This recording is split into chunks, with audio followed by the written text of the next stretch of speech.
Okay. Listen, Victor Gyökeres has avoided the 007 slander. It's very, very important. They say that you got to score or get an assist in your first 7 games. And listen, people will tell you that preseason doesn't matter because, listen, Abima hasn't scored, Cunha hasn't scored. So really and truly, we need to find out whether preseason matters. Because 1 minute, if you're losing games, it doesn't matter.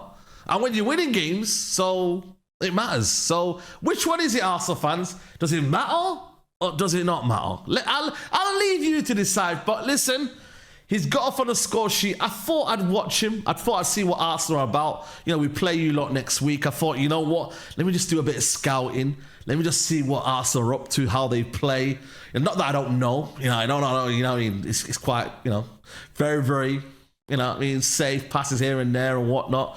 To be fair, Arsenal, even though we can't really gas up the game, he played very, very well.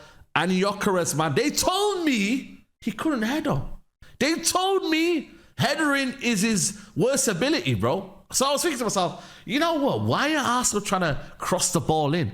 Why are they trying to get the ball to him in the air? I was like, bro, the guy can't really header. Like, man saw comps. Man was watching games and I was like, yo, his headering ability isn't his strongest point, is it? Really and truly. But then he scores a goal from a header. And listen, people say the keeper should have got that. I think it was a good header. Good cross and a good header, man. And then he did his celebration. Now, I'll let you Arsenal fans obviously do it in your own time. But I thought, for me, a better performance from Victor Gyökeres. Listen, there was all this kind of slander about his Timberland boots and his this, that, the other. But listen, today, good hold-up play, good movement. Could have scored another one. I thought his link-up play with a few of the players, I think understanding of the team and what's around him. You know, he had a goal, he had an involvement in the goal that led to the Saka goal as well. So there was small details, you know what I mean? Nothing amazing, nothing great. But once he got the goal, you can see the weight was lifted off his shoulders. You can see that he was starting to be a bit more freer in what he was trying to do. That there was no kind of like, almost like, maybe overthinking. Maybe he was reading too much into certain things. He was getting on the ball and obviously kind of rushing certain moments he was doing. But I thought, for me, I ain't gonna lie to you, man. He did all right. Even though, again, Bilbao is not the test. Man United is a test. Because Lenny Yoro ain't gonna allow you to do that. Delit ain't gonna allow you to do that. Yeah? Aiden Heaven isn't gonna allow you to do that. You ain't gonna get the space that you're gonna get. We're gonna be onto you. Your first touch. But let's talk about Victor Gyökeres, because he is a monster and he could be a game winner. So Arsenal last season, they had a lot of draws or a lot of narrow wins by 1 goal this, 1 goal that, or a lot of games, but they were really good and you probably deserved to win, but then you couldn't win the game. And I would say you lacked that guy in the box that was just a natural striker that was going to find ways to score goals. And Victor Gyökeres is that guy. And the mad thing about Victor Gyökeres is, and I wanted him at Manchester United, so I wasn't part of the Victor Gyökeres slander because I wanted him at Manchester United. Obviously, there was a lot of slander of Gyökeres online, which a little bit was unfair. He can't head, he can't hold up, he can't do this, he can't do that. Well, you know, there's elements of his game that could definitely improve, and there's questions over how it will do in the Premier League. He was nowhere near as bad as people were making out, which was crazy. Gyökeres' link-up was good. His link-up's better than he gets credit for, but his movement is good. He's got strikers' movements. He makes those dangerous runs. He is one of the best strikers in the world. He got 100 goals in the last 2 seasons for a reason, because he's a handful. He's physically good. He's fast. He runs the channels. He's unpredictable. He scored a good header, but he also linked up well. He obviously is known for running the channels, known for being direct, and I think Arsenal will have to adapt the way they attack to Gyökeres at times, and I think Arteta's willing to do that. Also, if you look at the fact that Madueke is direct, Saka likes to take people on, Gyökeres is direct, Arsenal now have 3 players that like to move the ball quick, can be direct, would suit transitional style, so maybe Arsenal will become more of a threat in transition. But he was holding up the ball, he was dribbling the ball, he was a threat in the box, he was making good movement. I also think it gives Havertz some healthy competition, because when Havertz came on, he probably scored the best goal I've seen him score. Trying to figure out a system that caters to Gyökeres. Now, one thing we know about Gyökeres, the difference is the beauty and profile. If you want someone to drop deep and help you with the midfield, you've got Kai Havertz as a problem as well. Like, well, when I say problem, as in a selection header, you can go and use him as a tool. But if you want someone just to be in the box, someone that's going to drive at you, and you can see that Gyökeres need minutes as well. And don't get me wrong, I will always banter. He didn't come to my club. We got the one that your manager want, vice versa, blah, blah, blah, blah, blah. But the way I kind of view it is, when you need someone to be in the box, attacking those crosses as well, because Arsenal do put in a good portion of crosses in the box. You need someone that's going to be getting on the end of those, and someone that's going to deliver with some power. You know, not Didier Drogba type power, but, you know, just some good direction and clinical behaviors. So, yeah, that's what you got with Gyökeres. Don't get me wrong. I'm not going to sit here and glaze like, oh, he had an amazing performance. But you can just see that the man is that little bit more sharper, that little bit more fit.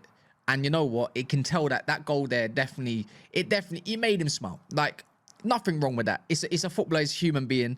And then, yeah, you can see that this man is going to be an issue. You know, when you get those games where, well, for me, the way I've kind of viewed it is when you are going 1-0 up and there are going to be teams that want to play a high line against Arsenal or try to take the game, you see when there's space to operate in, Gyökeres is going to be a monster. Yeah, and this is why I don't doubt that he's going to get a lot of goals this season for Arsenal as well. You know, he might take some adaptation to it. You know, we'll see what he's like against Premier League opposition. But my team likes to play a little bit more of a high line now. You know, Gyökeres might have a lot of space if Maguire's playing. We might be in real trouble. It might even be the likes where Burnley and Leeds, they like to play a little bit more of a higher line. Leeds more mid-block, Burnley a lot more higher. Like, the whole point is, when they're searching for a goal, you don't need a Kai Havertz on no more. You got Gyökeres. That's the beauty of profile. That's why Andrea Berta probably went for the likes. His movement was better. He was looking fitter. And look, there are things in the game you could probably, if you're an anorak, if you're a geek, if you don't have a social life, you could put together a compilation of some bad touches and a couple of bad shots, and when a pass or two didn't come off and when a dribble didn't work. But you'll be able to do that in every single game he has. He could score 5 goals in a game and there would still probably be outtakes from a match that you could couple together, put some ominous or clown music on and make him look bad. But Victor Gyökeres today was demonstrating exactly why he's one of the best strikers in the world. And I want to start with him when breaking this game down, because it was just, I don't know how many weeks ago on the Top 6 show on the Football Terrace I said this, but he's going to score with his head. I still think the first goal he's going to score in the Premier League is with his head, because people have made such a song and dance about him not scoring with his head. And what a fantastic goal it was. The cross from Zubimendi is excellent. Put it into the danger zone, pinpoint precision, great velocity, nice speed, and Gyökeres, bang, absolute powered it into that bottom corner. He gets, I think, that monkey off of his back. He gets that pressure removed slightly, because it is a game that's being televised. Rivals are watching, big crowd ahead of him. That will help Gyökeres moving forward. But it wasn't just his goal today. He nearly scored another with a diving header as well. It would have been ironic, his first 2 goals in an Arsenal shirt coming from his head. But it just felt like there was a better link-up play. He was making runs. People were trying to find him. It was a far better performance from Gyökeres and his teammates. And because of those 2 goals, and what was I noticed in the first half, when it was 0-0, the space was quite limited. As soon as Arsenal scored, an Athletic Club played out a bit more from the back and they were trying to get a goal back and there was more space, he come into his own. And that is something that Arsenal were punished with last season. They would take leads in many, many games. There'd be opportunities in space. There'd be opportunities to kill games off. And Arsenal weren't able to do it. And tonight, Gyökeres was dominant in those spaces and in those areas. And as his relationship with his teammates improves, as they gel and they get better, you'll see much, much more from him. They scored in the opening 35 minutes, a ball into the box and a bullet header from that. I don't know what you call him. Do you call him I want to call him a phenom. That phenom, Victor Gyokeres, a guy that has been shit on by rival fans. I'm seeing Glock Tor, I'm seeing Glock Lukaku, a guy that's got 120 GA in his last 100 games for Sporting Lisbon. Played 15 minutes against Tottenham. Only played 1 training session. Barely played. Then made his debut against Villarreal, and the ball he didn't have any service. Today, he had service, and he made that count, scoring and getting on the score sheet against Athletic Bilbao. But that man Gyökeres decided he wanted to score something that he's been critiqued about, which was a header, and a very good one at that. Good cross from Zubimendi, I must admit. Arsenal